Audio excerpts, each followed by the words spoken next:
Welcome to the Future Media Podcast. I'm Ricky Sutton. And I'm Alan Chappell. And this podcast goes deep into the collision of big tech and the future of the world. We explore how companies like Google, Meta, and Apple are impacting each of our lives. I'm an investigative journalist. I'm a privacy lawyer. And every week we speak with experts to bring the unreported details into the light.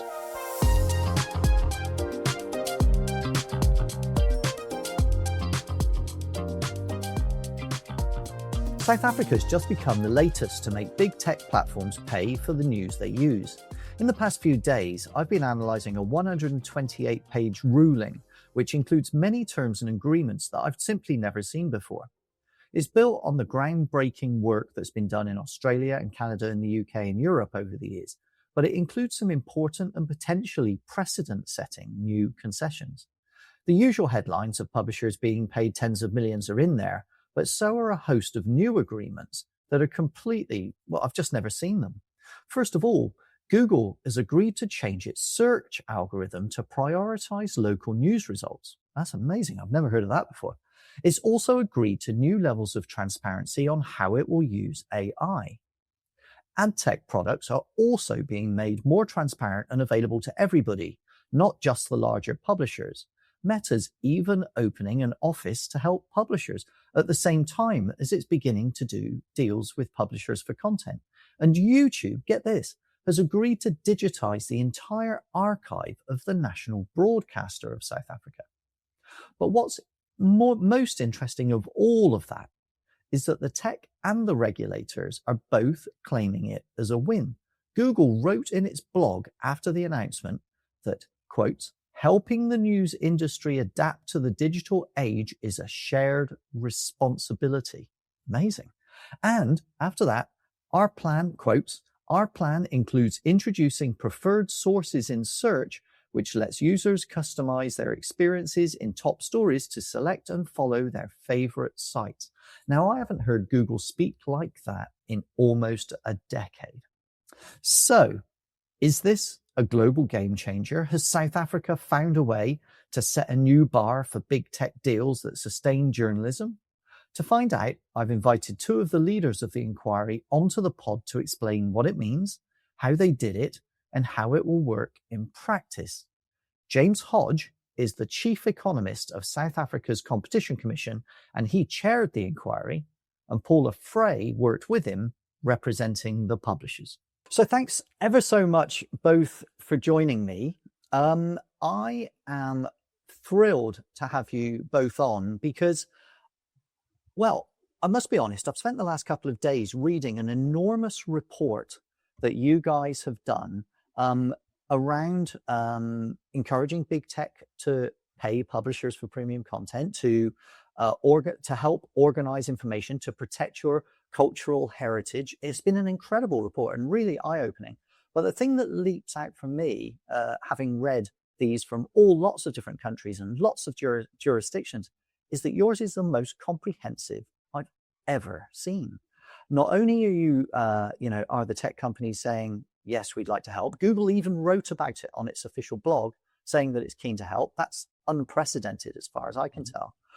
But you've also managed to get them to pay. You've got them to change search to optimize for local publishers. You've persuaded them to be open about the way their ads are sold. They're even hiring people in South Africa to help publishers with that.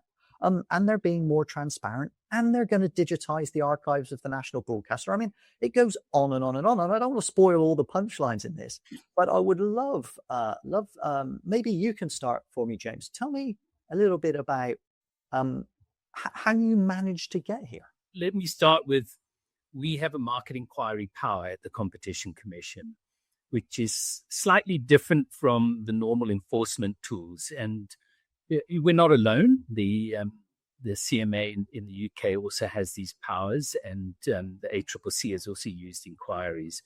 But it allows one to look at the entire ecosystem. And when we started out with this, we had the benefit of seeing what the ACCC had done, what was happening in Canada, California, what Europe was doing. And And I think the first important decision was to tackle the full suite of issues. So not just to focus on search and social media, to also include the ad tech, which the media use and which take a big chunk of all their revenue earnings, as well as then the AI, given that AI chatbots had just sort of come into play. And it was pretty clear that this was going to be the new frontier as well. So I think the important thing is the scope. But also in that scope, South Africa, in our Competition Act, is fairly unique in that we have more developmental objectives and also objectives around inclusivity. So because of our history, inclusiveness of those that have been excluded from the economy in the past, particularly Black South Africans, but also small businesses and community. I think we also faced at the time, and Paula can maybe sketch this out in more detail, I think a growing concern in the media that they were genuinely under threat, and that small media were closing, and even some of the big media were closing some of their publications. So there was also an urgency and almost a crisis that was there to address. But I think with an inquiry like this, it is about getting evidence, building evidentiary basis for findings, putting out a provisional report which sets out some of our provisional findings and allowing then the companies to engage with that, produce more evidence if they wish, but also for us to ask them to substantiate their position and give us more evidence. And that kind of lays the foundation for, look, we've got evidence to suggest strongly that this has a problem. Do you want to discuss practical ways of dealing with it? And our approach has been about almost looking at engagement with the companies to say, we're not going to dictate what you must do, but we do want the outcomes. And so we're happy to look at proposals. And that's where, for Google, they were not necessarily willing to change the algorithm, but they were willing to bring in preferred sources, which allows users to indicate that they prefer local sources to do that. We could get Meta to bring in ad credits to allow the media to boost their presence rather than necessarily adjust some of their algorithms. So we've looked at workable ways in order to do it in a collaborative style, but it must still be meaningful. And so ultimately, I think, it is a matter of bringing evidence to bear, also exposing the companies to public hearings where they do appear, where they do see the outrage from publishers, where they can't escape the consequences of their actions and where they need to explain their actions to the public.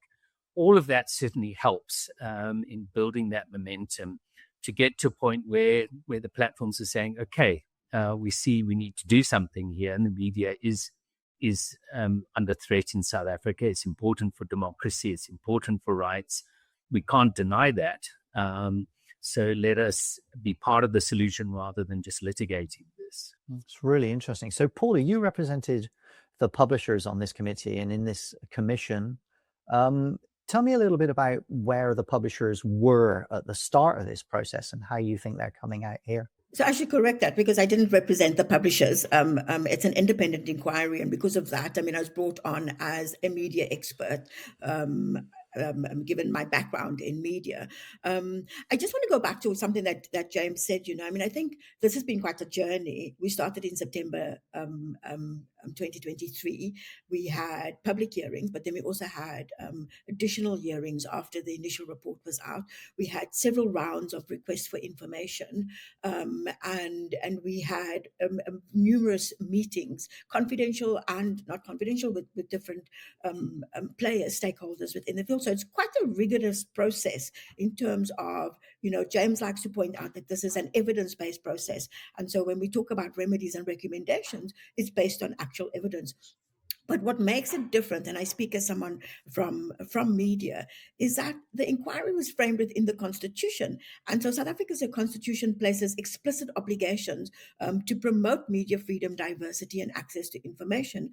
And I think that the constitutional framing also transformed the inquiry from simply an issue around payment to also one about ensuring a plural, independent media environment. I think that's quite an important thing.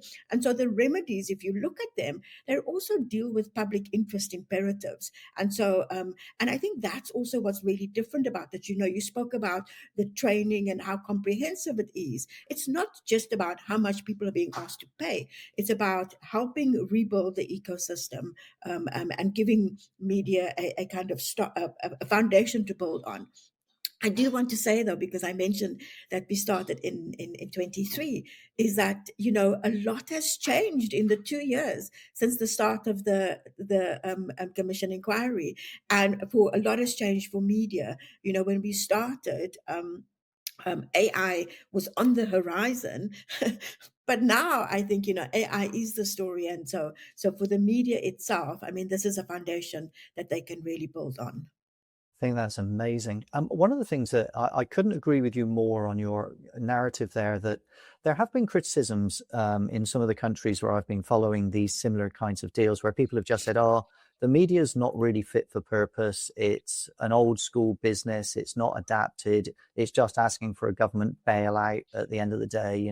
It needs to adapt. It could win. It could fund itself if it just did a better job. It would be fine. I think if you look at the economics, and I believe you're an economist, you're the chief economist, are you not, James? So, if you actually look at the numbers, that's actually not borne out from what I've seen. The numbers are pretty comprehensive.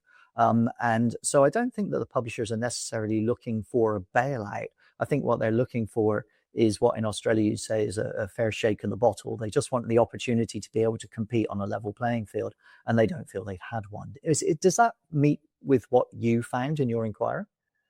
Yes, certainly. I think, we tried to explore in a lot more detail things like the value exchange by using information from Google. But the reality is that, consumers consume news through these intermediaries now. So they control the distribution, and they control the revenue share or the monetization of that content through their channels. So what we also did was a consumer survey in South Africa, just to understand how people consume news, and also to address, in a sense, some of the questions that couldn't be answered through data. So we got enormous amounts of data. We could tell what proportion of queries on Google were news related and surfaced their top stories, which they themselves recognize as news related then. And we could get very specific numbers like that. But questions such as, do people read snippets and then not bother to click through, and so consume content but not benefit the news media? That we also did through a survey, just to understand user behavior. But I think what's clear is that, there is a difference between search and social media, and that was something we try to bring out. So with search and AI, you get a query. The performance of your platform depends on how well you answer that query. So Google, when it gets a query, has to find news content to do that, and that gives it value. It provides value to the overall platform, and it earns revenue, yes, on a small portion of commercial search, but it's building a brand that people want to go there because they get reliable information. With social media, it's about the posting and their algorithm of what appears in the feed. So it is slightly different from that perspective, but social media does provide monetization options on the platforms, and those have improved over time. So it is, in a sense, social media can say, well, we don't necessarily need it. At one level, they have deprecated news, as Meta confirmed to us in public hearings. And so the dynamic there, we look to see, how much are they destroying the news content on their own platforms, and how can we incentivize them to, in fact, grow news on their platforms and grow credible news on their platforms, and then allow the news to naturally monetize through the tools that they already offer. So there are differences that I think are quite important when you look at it from an economic perspective as well, but also when you look at the solutions for how you're going to deal with the issue. Paula, what was the publisher's relationship with platforms when this inquiry began? What was it, in the friend, frenemy, or enemy phase, do you think? Then I don't want to speak on behalf of the platform, but I know that there were discussions with the platforms and the publishers ahead of the inquiry, and that kind of stalled, waiting for the inquiry process to actually take off and to see what came out of the inquiry. I also, if you have a look at some of the remedies, you'll see that it does include, for example, Google News Showcase, and so it allows certainly the bigger platforms to be able to continue those negotiations with Google. I think one of the things that James mentioned, though, is worth also exploring, is a very difference between, so I think when you look at what's happened in other jurisdictions, you'll notice that, so very often the big media, the ones who really scored in terms of the final outcomes. And one of the things that this inquiry also had a difference in is that for the first time, the remedies weren't only designed for the biggest players, but also looking at community and vernacular media. And so if you listen to what James was saying, for example, about Meta, the reality is that in South Africa, a lot of our very small publishers didn't have a website. They only had a Facebook page. And so when you look at the impact on them, if news isn't being surfaced, for example, on those platforms, it's really difficult to get out into their community. And so just the idea of really making that platform more friendly towards community and vernacular media was really, really important. Yeah, I can understand that entirely. I'm going to get to some of the specifics in just a moment, but I just wanted to go back to something that you mentioned, James. So Google has been at pains in many of these inquiries around the world to say that news is just unimportant to its platforms.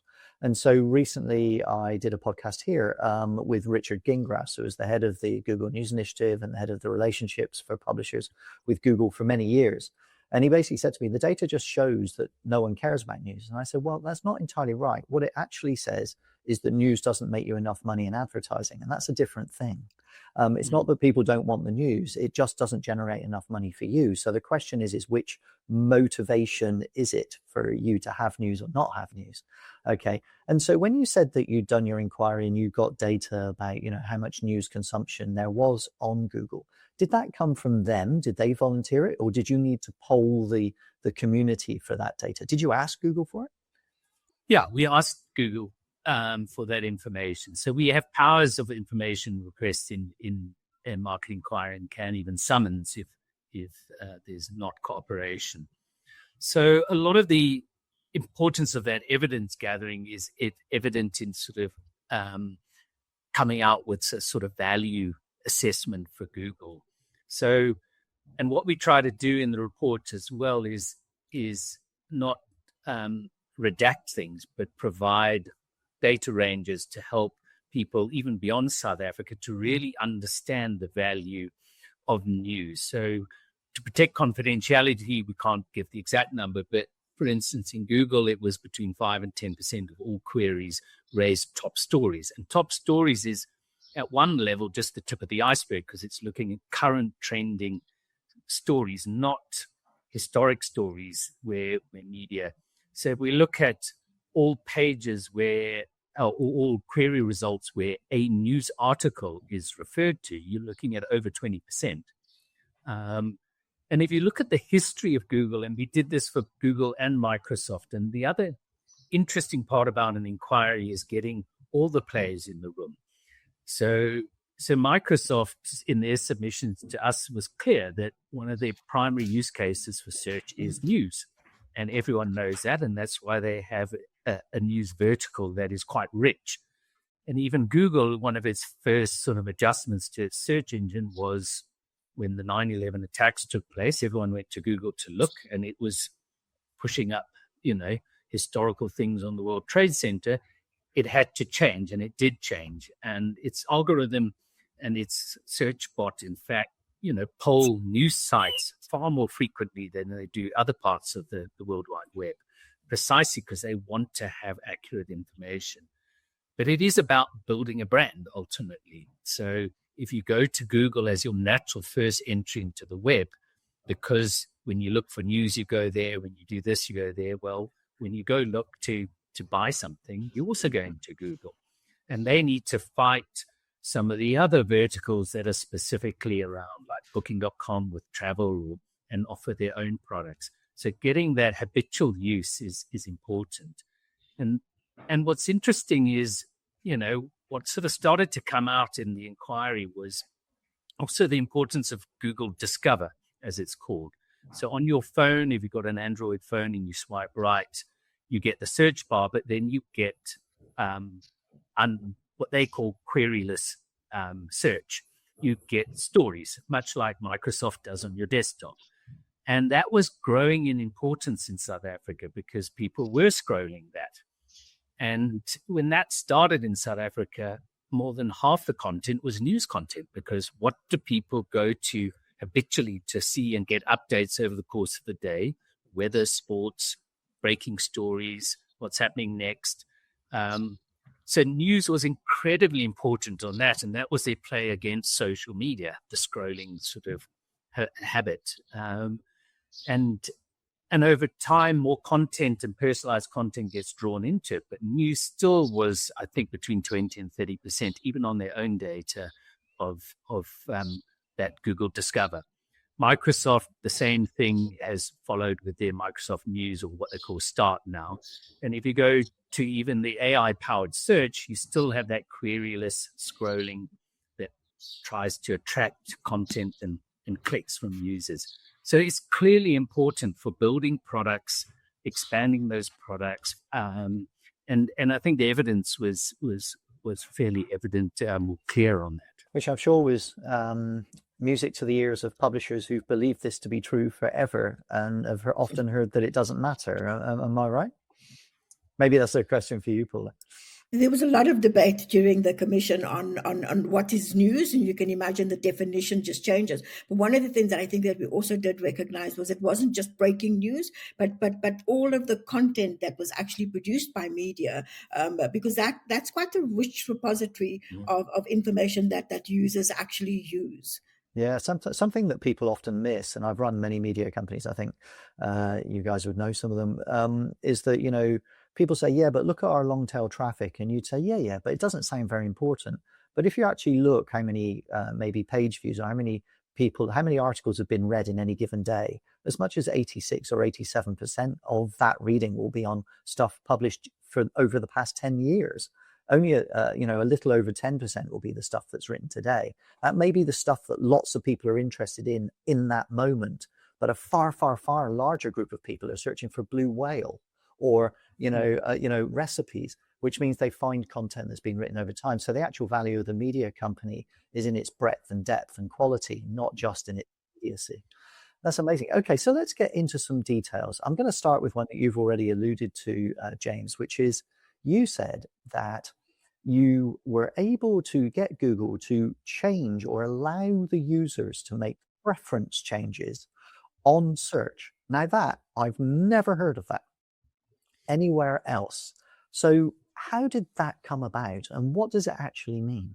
So one thing we explored in the inquiry was whether Google preferences foreign news sources over domestic news sources. And we asked for evidence on impressions and click-through rates for those, including just on top stories in general. And what we found was that foreign news sources had a bigger share than local of impressions, but people click through far more readily on local news sources than foreign news sources. And that suggests, to us at least, that that foreign media was overrepresented, because if you use the click-throughs, that expresses the consumer preferences, what they wanted to look at. So the fact that even though domestic media was underrepresented, they still got high click-through rates. So that was a problem we said had to be fixed.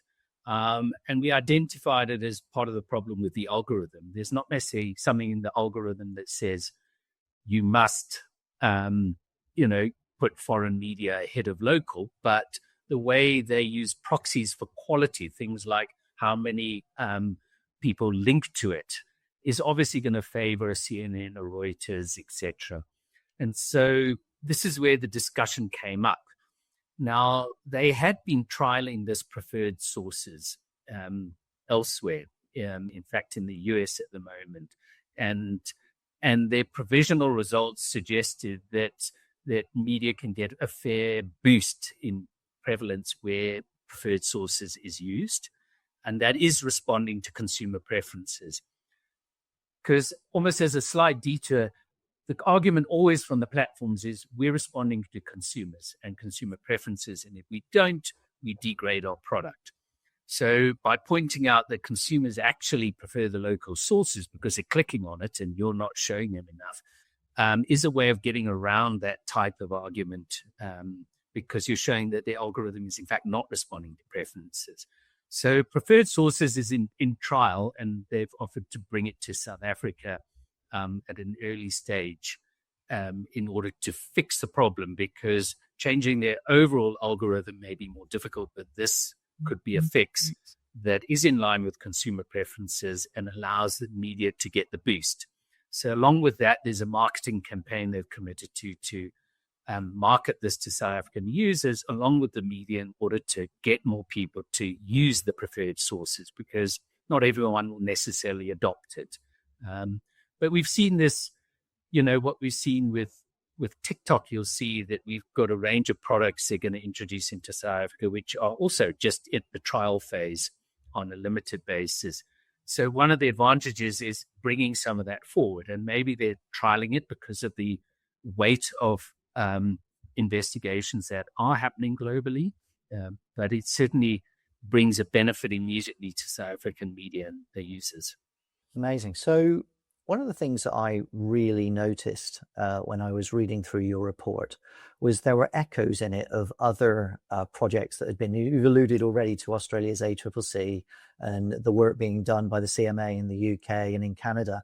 It's almost as if I always use this analogy when I'm talking to regulators about the fact that, we're traveling down a road that's full of potholes that we've got to fix. And it's not good for any people driving down that road because it's breaking our cars and puncturing our tires. And it's very difficult to fix that road because there's people trying to stop us doing it. But as we go down the road and we fill a pothole, we learn how to fill the hole. And then we do the next one, and then we do the next one, and then we do the next one.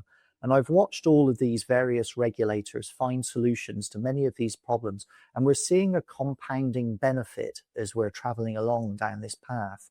Did you work with the other regulators? Did you talk to them? Did they share? Because I'm finding that they're quite open-minded to be helpful at the moment.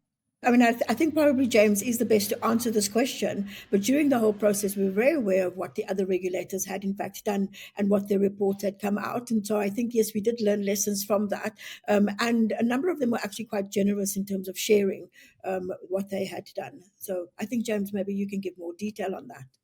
Yeah, so I mean, within the international competition sort of network of agencies, we do have relationships and important relationships, and that is a big support. And in fact, on digital markets more broadly, under the G7, there was even a specific initiative to inform each other about different investigations and outcomes, in the recognition that we may need to fight on many fronts with global companies if one is going to get results. And I think that is starting to happen, and you're absolutely right. But where Paul is also right is they were generous also point out some of their misgivings about some of the remedies that they did put in that didn't work or had unintended consequences in private chats with us, which is incredibly useful. And I think I would also want to credit sort of the global media as well, and the media organizations that also have raised this sort of level of debate around this issue, which we could draw on. The Control J conferences and the like, where input from the media as to what they see as important, what they need done, is expressed. Because without that participation, we're in a position where we're trying to put in remedies and don't necessarily know if they're going to work or not. But that's also the benefit of having Paula on the panel, as a media stalwart who can bring that knowledge and insights that make for better decision making. When the world started out thinking about maybe we needed to regulate tech, and that maybe the convenience was being outweighed by the damage, maybe it was impossible to compete when you're fighting against $13 trillion worth of market cap. When all this started, it looked like such an enormous mountain to climb that I think a lot of people were just too afraid to even take the first step. It just looked so impossible to win. Where we are now, it feels to me, and this is a question, it feels to me that we're 4 or 5 years in, I guess, into really detailed competition inquiries in multinational jurisdictions. We're fighting against global platforms with local laws and local rules. It all just felt so difficult. But it seems to be that the world is coalescing around a view that there's a better version of this. Okay. Have you ever worked in anything before, James, that's involved competition authorities working so closely together, or is this unique?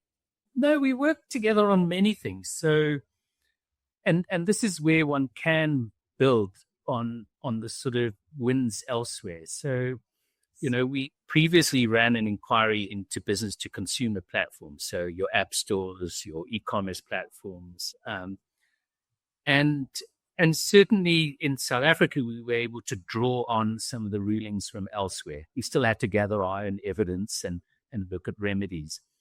But, it's the same business model applied globally. So if they're doing harm somewhere else, the likelihood of them doing harm with you is there. And so this is where that benefit, at least for a smaller country like South Africa, comes from being able to draw on the wins from elsewhere and for others to draw on our wins as well. But we do collaborate at the moment. There's a lot of collaboration around food, commodity markets, and there's a lot more collaboration within the African continent as well, as we try to also build I wanted to say a resistance, but maybe that is the right word, to some of the practices of the global tech firms, where you've got a lot of small countries who can be ignored by global tech and say, well, you'll point something of our total revenue. We don't care about you. But as a group, we matter. So with Africa, it's 1.4 billion people, 2/3 of which are under 35, and this is the future. So yes, for Google and many others, this is where their revenues will come from in the future. I've spent a lot of time working with publishers all over the world having that exact same conversation, which is it doesn't matter if you're the New York Times or any publisher, in fact, you're an ant arguing with an elephant in this battle, but collectively as an industry, you're the bigger elephant. And you may have wanted to compete and not play together in the past, but you have to work together because you have the problem you have in South Africa is the same as you have in Sydney, Australia, is the same as you have in Mumbai in India, okay? Because they're global businesses. And so you have to find a way to collaborate. And we're starting to see that. And, in Australia, we allowed all the publishers to group bargain. I know you did the same thing.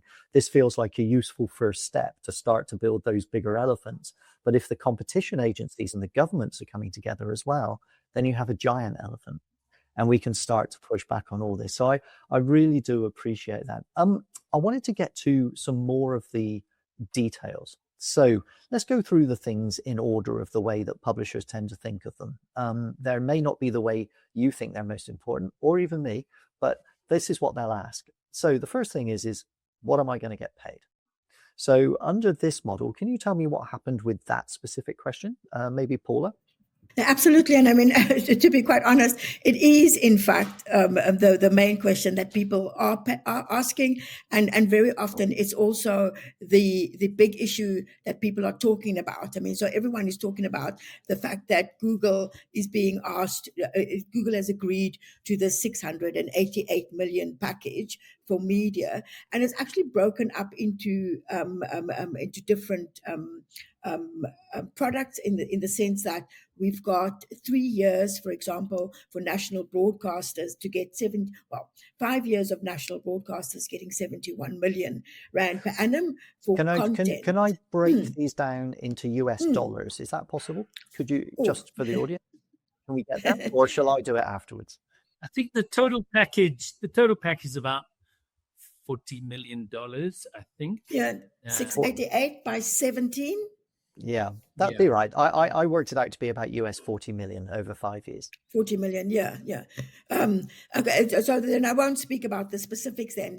So we're looking at about 40 million US dollars funding package for media that is broken up into 5 years of funding for content on Google News Showcase or its successor, and then an additional 3 years of an AI innovation fund. For small and independent community media, we're looking at an annual contribution of about, I'm a journalist, I don't know my numbers. I will work the numbers out and report them separately. But just to give me an example, what percentage do you think? So we've got about, for small media and community media, we've got about 38 million per annum over 3 years, and then an additional amount of about $1 million per annum in matching funds for 2 additional years. And then we also have funds for our media development and diversity agency to actually have training materials in vernacular languages. And so again, you see there's this funding for the big players, but then there's also this very, very specific funding for the smaller players. And then in terms of funding, we also have ad credits that Meta has committed to going forward. And so the funding package is important, and that's what the media very often talk about. But as a media kind of practitioner and somebody who's seen the struggles, I think that what we've done in terms of really getting a commitment for monetization and then training support to help media to actually monetize on the social media platforms is really critical. All the research shows that that's where the audience is going for their news increasingly. And so being able to get media to be able to use social media effectively and then to monetize it, particularly when we're talking about community and vernacular media, I think is a big win for South African media. I'll just ask a tricky question. So I'm not going to push back. I'm just going to offer a thought on that. The value to publishers of creating more traffic or, finding more audience is only worth anything to them if they can sell the advertising against it. And one of the challenges is that the tech companies have worked really hard to self-preference their own platforms. And for every dollar spent in advertising, 90% of it is now kept on those platforms and not shared with the open market. So do you think that the solution you've been able to get from the platforms does actually put meaningful material revenue back in publishers to reinvest? Or is it still reliant on a certain level of best behavior, if you like, by the platforms? I might ask you that one, James. Yeah, I think as Paula indicated, what you can't quantify is the remedies aimed at driving more traffic and how that is then monetized. What was incredibly useful, because we included ad tech, we had participating in the public hearings and the inquiry some of the media buyers and advertising agencies that make these decisions. And one comment stood out for me, which was, we actually care about the media because if the media dies, there's a lack of quality inventory available to that's brand safe, basically. And I think as we see, certainly on social media, some of the trends where there may be a relaxation of content moderation, brands are becoming concerned about where they're associated and with whom they're associated. And also some of the click fraud, et cetera, that happens, that are we actually getting bang for our buck here? So it was affirmed to us from a media buyers, they want quality advertising. They like to go direct at times. And so there's certainly demand still for that, we feel. To take some of the remedies, I mean, the sort of ad credits that Meta's offering, even to a small community that might be a one-person show, they could buy up to 2 million impressions on Meta. And sometimes people use it as a sponsored link where there's actually revenue behind that. Or you're trying to build presence and trying to build subscriptions. So there may be different objectives. For the larger publishers, we're looking at over 10 million impressions that sort of can come in. And that's important for things like preferred sources on Google. It's not just about direct funding. It's about how do you drive more traffic and increase the importance of news.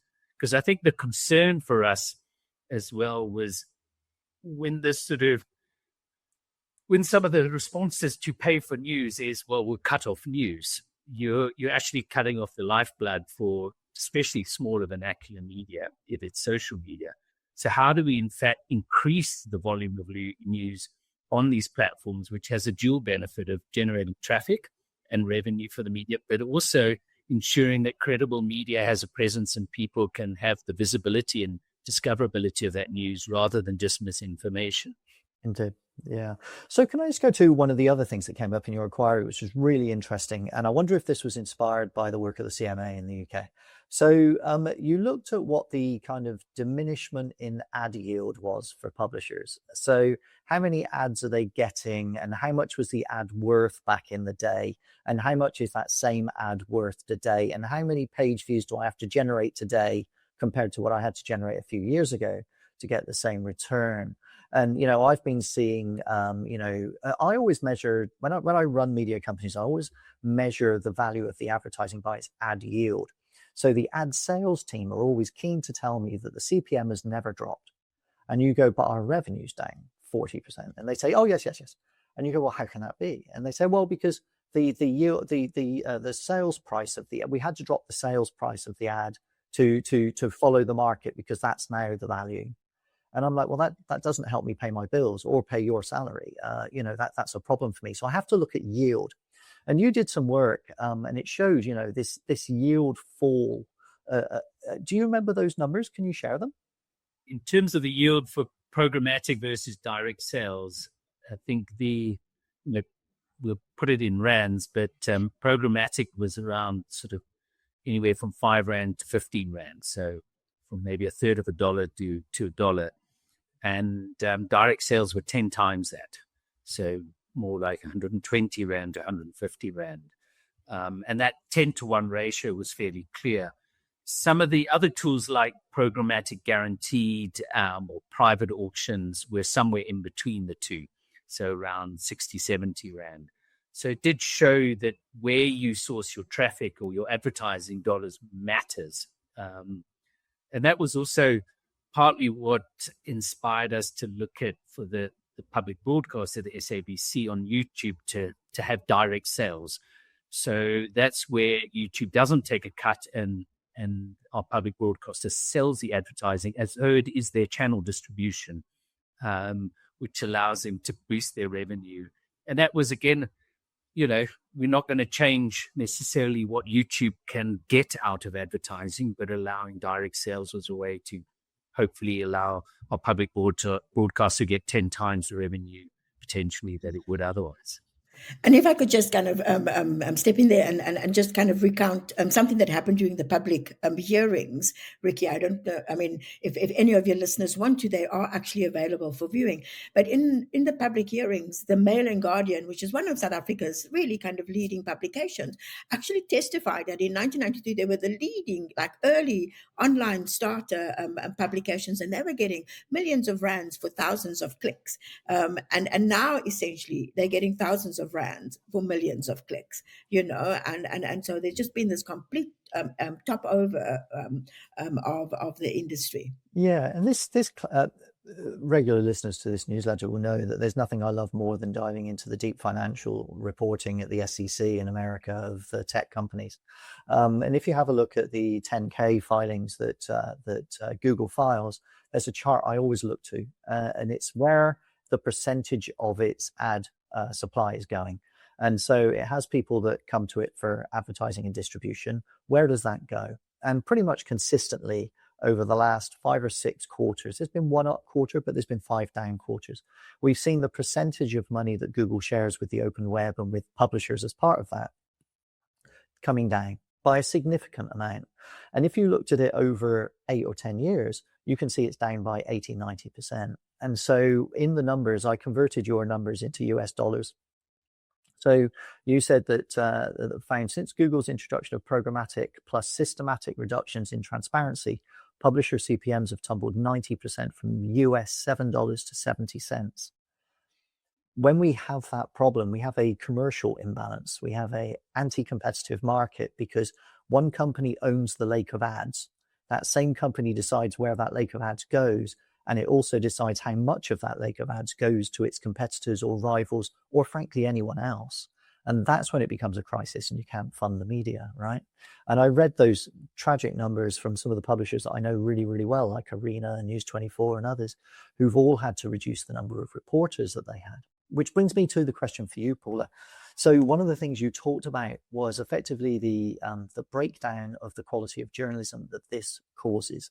So if you have a situation where 90% of the income of a publisher from advertising has gone to the floor, or gone down 90% according to your numbers, which mirrors the numbers I've seen, and at the same time, you have to put up subscriptions, that limits the ability for people to be able to afford the news that gives them the information that they need to know. You start to have a very, very serious and detrimental effect on the whole of society. Now, in a country like South Africa, where I've also spent a large amount of time, and you alluded to it at the very beginning, James, this is a country that relies very heavily on investigative reporting. It relies very heavily on making sure that all of the best stories and the best investigations are being published. Stilley, for example, at the Daily Maverick's a very close friend. You can't do that if you don't have any money to pay the people to do this good work. Where did that, where did that fit in your mind, Paula, when you were going through this inquiry? Absolutely. I mean, if you look at the report, you'll see that we actually did bring up the whole issue of, that if quality news is behind a paywall, what does that leave for the rest of society? And so we really have to kind of ensure that all South African citizens have access to news that they can trust and news that they can actually make decisions on. I mean, the public hearings were actually quite an eye-opener if you weren't watching the South African media landscape carefully, because a week before the hearings actually started, one of South Africa's oldest newspapers actually closed. And during the whole process over the past 2 years, a number of other media have closed. We had reports of newsrooms really shrinking. And Ricky, from your work with media, that across the globe, media are looking at new ways of actually generating income. And a lot of that is going to a membership model, is going behind a paywall, is really or looking for donor funding. And donor funding has great advantages, but of course it also privileges what the donor wants to fund. And you can't have that in a democracy if people are relying on news and information to really make decisions, informed decisions. And so we did, in fact, look at that. And I think it's part of the reason why we also had such an emphasis on social media, because the inquiry survey iterated that, in fact, people were getting news from social media. And so just in terms of that news desert, the realization that there were a lot of community newspapers that closed and left local communities without local information, to be able to have remedies that really supported the ability of these media to be able to almost regenerate, I think is quite critical. Yeah, South Africa is a very mobile first nation for its content, and social isn't it? media first. 100%. So your inquiry found 98.8% of citizens said they got their news on digital platforms and not from the sources. Okay. So I always refer to this as the fact that, I used to be a paper boy. I used to deliver the newspaper.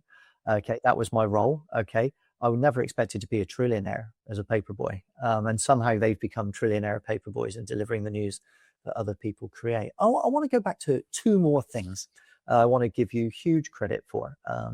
One of them is something I have seen in other reports and inquiries, but you did it beautifully. Most favored nations. So for people who don't do contracts regularly, most favored nations basically says that under the terms of this agreement, if anybody else gets better terms than us, we get the same terms. And I like the way that you said, okay, well, we want this, but we also want it on technology. So if TikTok, you decide to give a tool that enables people to sell ads that's better than ours in America, we want it here. If you agree to a deal to underwrite journalism to a certain CPM in Europe, we want it here. Whatever you do anywhere else, we want it here, like an insurance policy. I think that was fantastic. And I'm delighted. I'm surprised that the first three didn't do that. I'm delighted that you did. So I don't know if you want to speak to that, but I thought that was wonderful. The other thing I really wanted to raise, which I think is fascinating, is that we talked earlier on about strength in numbers and being the bigger elephant and how essential that is. But in the cases of that I've seen so far, the countries that have been most determined and most successful in getting these deals across the line are countries that have a very specific cultural niche that they're trying to protect. And so really the first runner at this was Korea, where Korea said we're a relatively small country, but Korean is our language. We're the only people that speak it. And if we allow the tech companies to come in, they're going to homogenize our language into English. And we're going to lose part of our culture. And so as a result, they limited and took a whole series of actions to ensure that they created their own search engine and their own social media platform, and that both of those were built in a way that supported domestic taxation, domestic news discovery, and conversations that were sensitive to Korean law and Korean culture. Okay, I thought that was really clever. Google and Meta both have fairly small market shares in those countries, smaller than virtually anywhere else. You did the same thing. Why were you so sensitive to South African culture, and why did you think it was threatened by this, potentially by this unfettered run for big tech? Paula, that might be one for you. And I think that the issue of, again, going back to the constitutional framing of this, I mean, in the sense that where do people get their news and information? South Africa is a multicultural country, right? I mean, we have 9 official languages. We and not everyone. English is not the primary language of most South Africans, actually. And I think just even raising the issue during the inquiry, we saw a shift. At the start of the inquiry, English was the only language in which you could actually do advertising. And by the end of the inquiry, we had already seen that Afrikaans had been included and Zulu had been included with additional languages in the offing. But if you look at community media and hyperlocal media, and we know that that's the future in many ways of kind of sustaining access to information, a lot of the community media are actually publishing in the vernacular. And so they get excluded from a lot of these opportunities if we don't actually recognize that. And so I personally feel that is one of the highlights, really, is this huge emphasis on vernacular, on community media, not just in terms of supporting them financially, but also supporting them in being able to make the shift in this new digital economy for media. And apologies. When you look at the environment, when we're in the level of disruption, I mean, Ricky, the fact that you have a relationship with the Media 24s of South Africa and the Daily Maverick just really kind of speaks to the fact that our mainstream media, particularly, are really able to kind of deal with these critical issues that media globally are dealing with: new business models, the ability to be able to kind of monetize their social media, etc. But you don't, very often community media are a 1-man, 2-man, 3-man entity. There's no one that's there in charge of digital transformation. There's no one there dealing with AI, etc. And yet, I mean, even as I say that, there has not been one AI agreement signed with an African publisher. I mean, I understand there might be a negotiation with one of the bigger media houses in South Africa, but there isn't. So I want to go back to the other issue that you were talking about earlier on. It really is a moment for South African media, but also African media. And I know that the African Editors Forum is very, very interested in really kind of having a lot more of these discussions going forward. But it really is a moment for media to set aside some of their differences and to really kind of think about, how do we support each other? How do we work together in this moment, fixing these potholes, to use your analogy, because we're on the same road. Just because some of us have a better vehicle doesn't mean that we're immune from the fact that there are some huge, and in South Africa we call them dongas, but they are huge potholes along the way. So I really do think that this is quite a moment for South African media and for African media to really be thinking about how we move forward. Could not agree with you more, and congratulations to you for getting there. I'm going to move to AI for a moment. So A nation of 1.4 million people, correct? No. 60 million. No, 60 million is South Africa, but Africa as a continent? 1.4 billion. Yeah. 1.4 billion. Right. So let's put that into context. We've got 28 million in Australia. There's only 330 million in America. I do regularly point out to American companies when they're telling me why they know the world that they're only 4% of the global population. And so, the rest of the world does have a voice in the World Wide Web, the clue being the world bit in that name. Mm-hmm. South African content, according to your SIR study, South African content and South African language content accounted for just 0.26% of the data that AIs were being trained on, meaning that your culture may not be being drained out at the moment in your vernacular media, but it's certainly being drowned out in the next generation of AI content delivery. And so you felt the need to fix that. Why don't you run through the strategy that you undertook for that? Because I thought it was very elegant. And James, I might let you do that one. Yeah, I think with AI, there is this balance in a sense, as you say. Not being used is also can be a curse because you haven't got the cultural context or sensitivities, and it becomes a homogenous, more US, EU sort of driven model.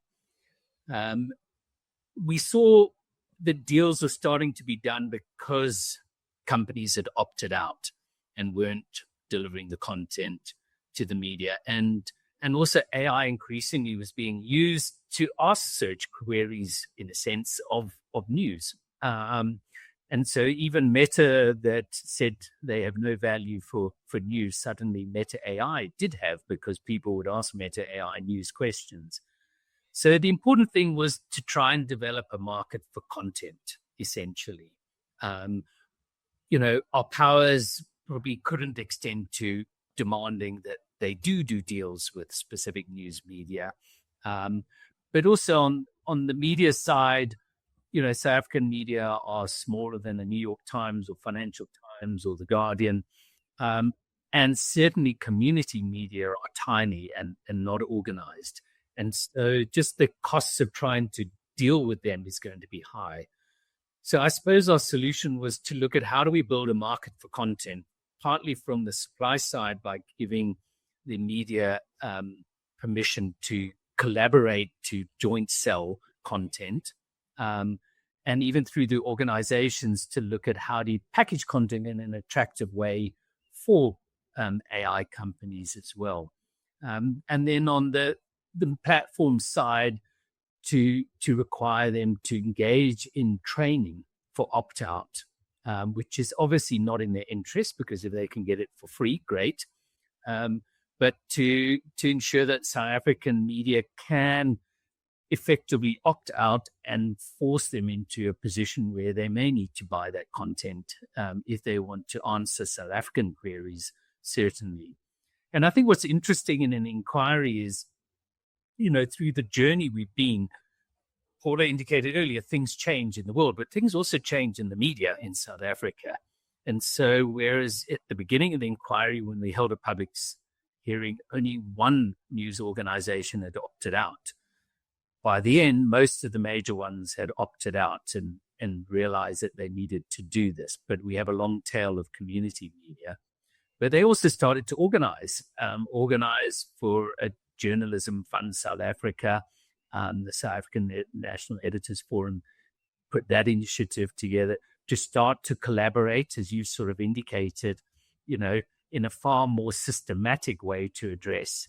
So whilst they had demands on government around tax breaks, they hadn't necessarily taken the initiative to bring it to government and engage.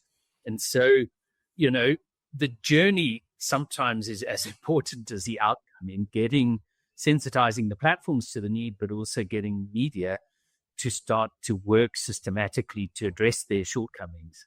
Paula, let me tell you, recently I was asked on a podcast, I was on someone else's podcast, and someone asked me, what would be the number one priority, do you think, for the news industry at this point to enable it to be sustainable for the future? And I said, well, we need to get rid of all of the leaders who are defensive and empower all the ones that are trying to build what's coming next, because you can't defend the past if it's not the business model that the consumers want in the future. And I think that we've had an era where we've needed to weed out some of the past and empower some of the future. And we're starting to see that happen. I do want to share an anecdote with you, actually. So I was on the roof of News 24 back in 2018, giving a keynote that they'd asked me to do. It was beautiful. There was all these beautiful windows, and Table Mountain was in the background, and I was absolutely loving every minute of it. And I knew it was a setup because they knew what I was going to talk about. I was going to talk about Google becoming a threat. And I knew that, and then when I got there, I found that on the agenda, Google was due to speak straight after me on the stage. And I love the guys at News 24 very much, but they knew it was going to cause fireworks. And so, you know what they're like. It was terrific. I was very happy. So I got up and I did my presentation.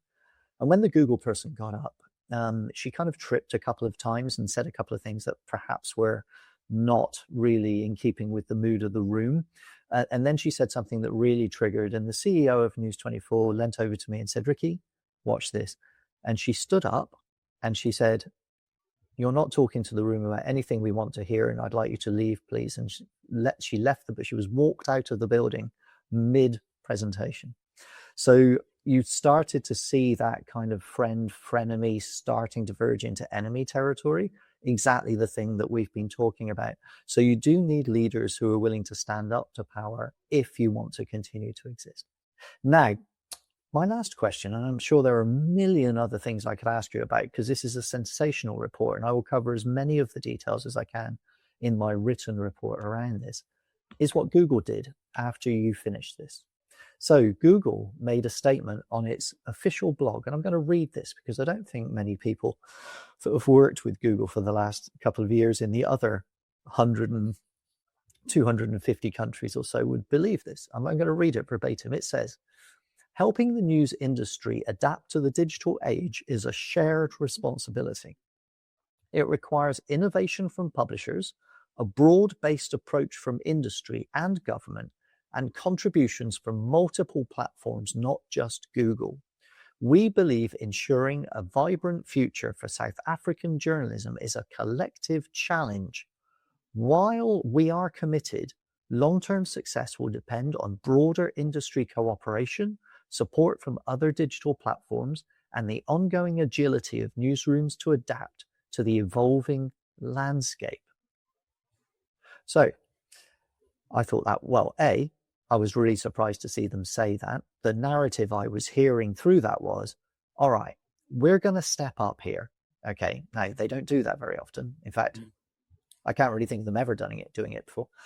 They say, we're going to stand up. It's not just us. Okay. I want all the rest of you to come on board too. We're going to take a leadership position here, but we expect you, Meta. We expect you, TikTok. They don't name them, but they're saying we expect you to step up as well. We don't want to foot the entire bill of this. Why should we? We're all in this together collectively. But that phrase, "we believe ensuring a vibrant future for South African journalism is a collective challenge," has a lot of undertone in it, because it actually says that they value a vibrant future for journalism in South Africa. That's very unusual. Did you get the indications that they believed that during the inquiries, or do you think that's something they eventually came to understand over the years that you worked with them? And I might come to you first, Paula, on that one. I mean, I don't disagree with Google's statement at all. I think they're absolutely right. It is a collective responsibility, and I have to say, I mean, that Google were very responsive to the discussions, and really did engage with the inquiry throughout the process.